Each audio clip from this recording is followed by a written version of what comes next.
Hello guys! Welcome to J. Ruiz Talks at Sentro Artista, kwentuhan ng mga personalidad at influencers ng bansa. Ako po ang inyong lingkod, si J. Ruiz. At sa araw na ito ay makakasama natin ang dalawang politiko na pinag-uusapan na ngayon ng marami. Dahil sa pagkakadawit ng kanilang mga pangalan sa hiwalayang Bea Alonzo at Dominic Roque, ang naugot na kasalan nila. At syempre, papakilala natin itong dalawang kaibigan natin. Walang iba po, kundi si Mayor Bullet Alusos at si dating Congressman Bong Sultan. Thank you very much for inviting us here. Salamat din sa pag-imbita dito sa inyong napakagandang gallery and coffee shop, no? We'd both like to say thank you for giving us a platform na pwede ma-clarify namin yung mga issues na binabato sa amin and sa mga tao. Ito kasi yung mga nakaraang araw, viral po yung sa social media at sa mga vlogs, ito nga pagkakadawit ng mga pangalan ninyo dito sa hiwalayang Dominic Roque at Bea Alonzo. Paano niya ba nakilala si Dominic Roque? Almost more than 10 years na namin ang pagkakaibigan namin, no? Magbabarkada talaga kami. Nag-umpisa yan sa pagmumotor, nagkakarera kami sa Clark. And then from there, naging good friends kami. We started doing ang dami, mga businesses, nagtutulungan kami. Kaya nakakapagtaka na umabot sa ganito na even ang genders namin ang pinagkakaguluhan na ngayon ng marami at nagtatanong kung talagang lalaki ba talaga kami, no? So, nakakatawa lang yung issue. Actually, pinagtatawanan lang namin. But it's anyways, it's a good time also to clarify things, no? Yung totoo lang, yung gusto natin i-clarify para malaman din. Yes, Jay, alam mo, tama sinabi ni Mayor Bullet.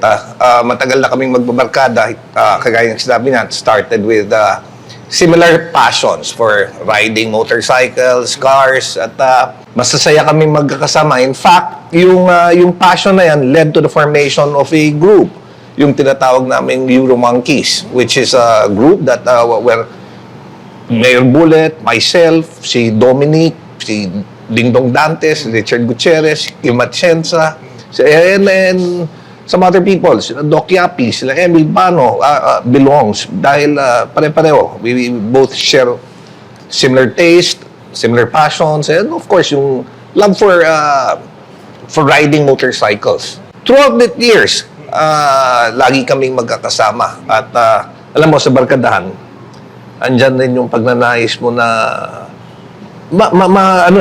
diyan din kayo magtutulungan eh. And in fact, siguro itong issue kung sana nadama yung pangalan ni Mayor Bullet at pangalan ko dahil sa pagnanais namin na matulungan yung mga kaibigan namin.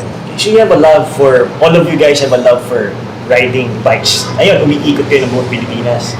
Actually, kanina lang, galing kaming Tagaytay. Yun talaga yung hobby namin. So, every once in a while, when I have time, pag nasa Manila ako, which is barely, on the weekends, kung nag-iimbita si Kong Bong and friends, we all find time, no, to spend time together, nagmamotor. Ang biker gang, di ba? Group riding. Umiikot nga kami sa ibang bansa eh. Nagmamotor dati. Every year. Hindi na ako nakasama sa kanila. So talagang close kayo? As friends? Yeah. Very close kami. Himayin natin yung issue kasi mga kumakalat kay Mayor Bullet muna. Kasi sinasabi doon sa mga vlogs na may mga nagsasabi na parang sugar daddy ka raw. Pangit naman. Pangit naman pakinggan, sugar daddy. Hindi Dominic Roque, tsaka. Nakatawa talaga. Yun nga, sugar daddy na binahay mo raw siya sa isang kondo na mamahaling kondo. Okay. Clarify ko lang, no? O nga, Daddy Bullet. Daddy na bakla na, matanda pa. Ano ba naman yan? Actually, yung condo, no, totoo, akin talaga yun. I've had it for quite some time, no. Congressman pa lang ako. Pre-selling pa nga, nakuha ko yan. Dalawa yan eh. Ginawa ko siyang Airbnb, but because of the pandemic, pinagbawalan kami i-open for Airbnb. And siyempre, as a friend, barkada, si Dom asked me if I wanted to have it rented. Hindi ko naman ginagamit kasi I stay in the Pitan City now and I live in Alabang. So, syempre, ipaparent natin sa barkada natin for a good price. And natawa lang ako kung bakit tumalon yung issue from business to binahay na eh. 'Di ba? So, sana naman na itong mga nagkakalat, yung mga that are claiming that they are mga batikang journalists, no? Sana naman ingat-ingat din kasi they have a responsibility to the people na dapat fact-finding. Hindi yung nalaman nila na nasa pangalan ko yung kondo, sugar daddy na ako bigla, 'di ba? So, hindi ba pwedeng ni-rent? Hindi ba pwedeng binibenta? There's so many tumalon ka agad eh. Ang problema doon, sinakyan eh, gina-gaslight nila yung issue eh. And naawa rin kami kay Dom kasi syempre, affected na nga yung tao sa breakup, ililink pa kami sa kanya. So kami, pinagtatawanan lang talaga namin. But at some point, no, kailangan talaga tumigil and I think these people have to also be reprimanded, no. Kailangan may consequences din yung may batas tayo eh. No, so Pero magkano ang upahan dito sa... usually a unit like mine siguro 100 plus. Back then Yeah. Pero ang usapan namin ni Dom 50% lang provided na aayusin niya. So inayos niya lahat. Yung pinakita niya sa video, totoo yun.